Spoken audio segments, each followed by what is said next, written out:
प्यारे साथियों नमस्कार। स्वागत है आप सभी का टारगेट फॉर आईक्यू में। देखिए इस वीडियो में इंपॉर्टेंट एनवायरनमेंट से रिलेटेड कुछ कन्वेंशंस हम लोग देखेंगे और ये हर एग्जाम में आप लोगों के आते हैं, चाहे जुडिशरी एग्जाम हो, एग्जीक्यूटिव हो, सिविल सर्विस हो। यहाँ से एक क्वेश्चन 100% लिख के लेना, आपके एग्जाम में आएगा ही आएगा। तो इस वीडियो को तुरंत के तुरंत नोट डाउन कर लेना, चबा लेना कि डेफिनेटली ये क्वेश्चन आएगा। और चैनल पर पहली बार आए हैं तो चैनल को जरूर सब्सक्राइब कर लेना और बेल आइकन प्रेस कर लीजिए। और इस पीडीएफ को डाउनलोड करना है तो ज्वाइन करिए टारगेट फॉर आईक्यू टेलीग्राम पर, और ऐप डाउनलोड कर लेना टारगेट फॉर आईक्यू। और साथ ही साथ जो लोग जुडिशरी या फिर वनडे एग्जाम की तैयारी कर रहे हैं तो एनुअल करंट अफेयर हमारी बन गई है मैगजीन, तुरंत जाइए डाउनलोड करिए टारगेट फॉर आईक्यू ऐप, उसमें सर्च करिए एनुअल करंट अफेयर 2025, आपको पीडीएफ मिल जाएगी। ठीक है, तो चलिए पहला है स्टॉकहोम सम्मेलन 1972 में हुआ था बच्चों।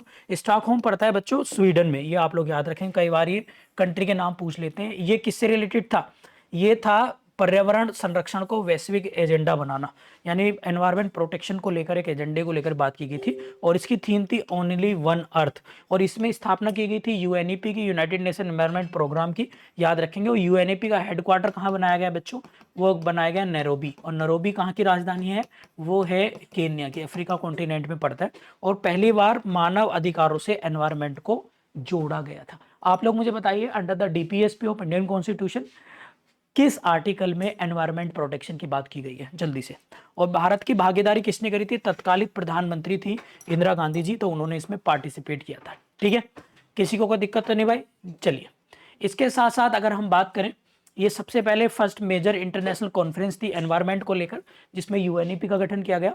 और इसमें जो है डिफोरेस्टेशन, पोल्यूशन एंड क्लाइमेट और रेस्पॉन्सिबिलिटीज को जो है वो डिस्कस किया गया था।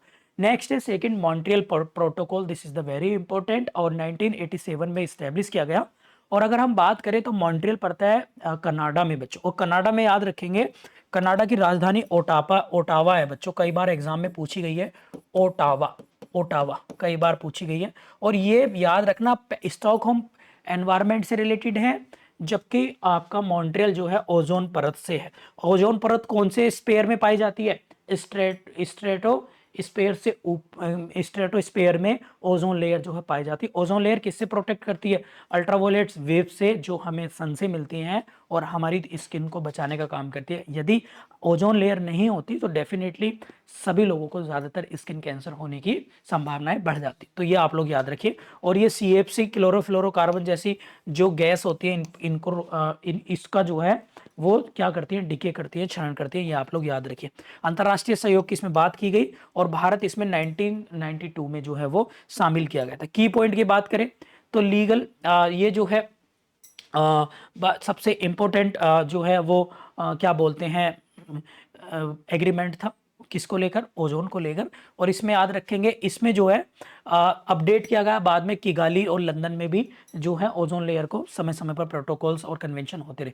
नेक्स्ट है रियो समिट, इसको अर्थ समिट भी कहते हैं बच्चों। रियो पड़ता है ब्राजील में, री डी जेनेरियो। तो री डी जेनेरियो क्या है? The capital of Brazil, south America continent में पड़ता है बच्चों। ये 1992 में हुआ था और इसमें सस्टेनेबल डेवलपमेंट को लेकर बात की गई थी।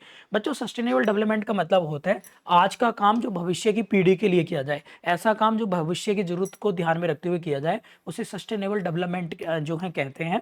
और इसमें एजेंडा 21, इसका नाम एजेंडा 21 भी याद रखेंगे। इसमें यूएनएफसीसीसी इसकी स्थापना की गई। जैव विविधता सीबीटी पर जो है बात की गई। जंगलों के जंगल पर फॉरेस्ट प्रिंसिपल्स पर बात की गई। तो ये तीन चीजों का इसमें गठन हुआ और तीनों पर ही बात की गई थी। ये आप लोग याद रखेंगे। और मुझे कमेंट बॉक्स में बताइए बच्चों, यूएनएफसीसी की फुल फॉर्म क्या है? कई बार एग्जाम में आप लोगों के बनी है। भारत इसमें सक्रिय मेंबर रहा है और इसमें सभी सिग्नेचर कर रखे हैं भारत ने, तो ये आप लोग जो है याद रखेंगे। नेक्स्ट है क्योटो प्रोटोकॉल 1997 में। इसमें क्योटो कहां पर हुआ था? जापान में हुआ था। ग्रीन हाउस गैस उत्सर्जन की कमी जो है इसका उद्देश्य है, याद रखेंगे। और विकसित देशों पर ये फोर्सफुली इंपोज किया गया था कि भाई आप लोग जो हैं विकसित तो हैं, लेकिन आप, इसका मतलब ये नहीं कि आप कार्बन इमिशन ज़्यादा से ज़्यादा करेंगे, कार्बन का उसका उत्सर्जन ज़्यादा से ज़्यादा करेंगे। तो ये आप लोग जो हैं याद रखेंगे। और इसमें क्लीन डेवलपमेंट मैकेनिज्म एक जो है प्रिंसिपल्स यानी एक ट्रीटी भी इसमें की गई थी, याद रखेंगे। भारत विकासशील देशों में इसमें कोई बाउंडेशन नहीं है। हु कंपनीज या which is countries already develop, वो इसके अंदर बाउंडेबल बनाई गई हैं। ये आप लोग जो है याद रखेंगे। ठीक है, किसी को कोई दिक्कत तो नहीं भाई? चलिए आगे देखते हैं पेरिस समझौता। पेरिस यानी फ्रांस की राजधानी है और पेरिस है सीन नदी के तट पर, ये भी आप लोग याद रखेंगे, जहां पर एफिल टावर है। एमिनुअल मैक्रों द प्रेसिडेंट है अभी कहाँ के, फ्रांस के, ये आप लोग याद रखेंगे। और यूएनएफसीसी की फुल फॉर्म मैंने आपसे पूछी थी, यूएनएफसीसी की फुल फॉर्म क्या है बच्चों, United Nation Framework Convention on the climate change, ये आप लोग याद रखेंगे। कई बार Bihar APO, Bihar judiciary and UP APO, UP judiciary full form जो है पूछी जाती। पेरिस समझौता 2015 में हुआ और ये इसका ऑब्जेक्टिव था जो ग्लोबल टेम्परेचर है वो कम करना है, कितना, 2 डिग्री से भी कम, 2 डिग्री से भी कम आपको याद रखना है, ये आप लोग जो है याद रखेंगे। नेशनली डिटरमाइंड कंट्रीब्यूशन, सभी देशों ने इसमें कंट्रीब्यूशन किया और इसमें एक फंड, क्लाइमेट फंड ऐड किया गया 100 बिलियन, ये आप लोग जो है याद रखेंगे। और भारत इसका पार्टनर जो है वो रहा है, ये आप लोग याद रखेंगे। नेक्स्ट है जैव विविधता सम्मेलन CBDT 92, ये रियो में हुआ, ये एजेंडा 21 का पार्ट था बच्चों, तो ये आप लोग याद रखेंगे, ये भी जैव विविधता बायोडाइवर्सिटी से रिलेटेड था। इसके बाद 2012 में COP 11, तो COP 11 जो है वो नगोया प्रोटोकॉल भी बोलते हैं इसको बच्चों, और कार्टेगेना प्रोटोकॉल को जो है ये सपोर्ट करता है। कई बार पूछ लिया जाता है कि नगोया प्रोटोकॉल और कार्टेगेना प्रोटोकॉल किससे रिलेटेड है, तो याद रखेंगे बायोडाइवर्सिटी से, ठीक है। तो ये आप लोग याद। नेक्स्ट है कोप। कोप क्या होता है बच्चों, United nation climate change conference, और 1995 में इसकी स्थापना की गई थी। कोप 1 बर्लिन में हुआ था, जर्मनी में। और कोप अभी याद रखेंगे जो हाल ही में हुआ है, कोप 29 वो हुआ है बाकू अजरबैजान में। और कोप 30 हो रहा है बच्चों दुबई में। कहां पर, दुबई में, ये आप लोग याद रखेंगे। बात क्लियर। तो आगे बढ़ते हैं। बेसल कन्वेंशन कई बार एग्जाम में पूछा, वेरी वेरी इंपॉर्टेंट कर लेना। किससे रिलेटेड है बच्चों, ये कचरे से रिलेटेड है, खतरनाक कचरे का सीमा पार परिवहन और निपटान। तो ये आप लोग जो है नोट कर लेना, वेरी वेरी हजार्डियस वेस्ट से रिलेटेड है, ये बहुत बहुत इंपॉर्टेंट है। और अब इसके अंतर्गत ई कचरा भी आ चुका है, ये आप लोग याद रखेंगे, ठीक है। नेक्स्ट है आपका रामसर कन्वेंशन, 1971 में हुआ रामसर कन्वेंशन। और रामसर जो है वो ईरान का एक शहर है, जो वेटलैंड होती है बच्चों, आर्द्र भूमियां, उनके प्रोटेक्शन की बात करते हैं। और भारत में अब जो है 75+ वेटलैंड है 2025 तक, ये आप लोग जो है याद रखेंगे, ठीक है। नेक्स्ट है Vienna convention. Vienna convention 1987। Vienna राजधानी है किसकी, ऑस्ट्रिया की। ओजोन लेयर के प्रोटेक्शन से रिलेटेड है। और मॉन्ट्रियल प्रोटोकॉल की जो है इसमें जुरिडिक्शन इसका आता है।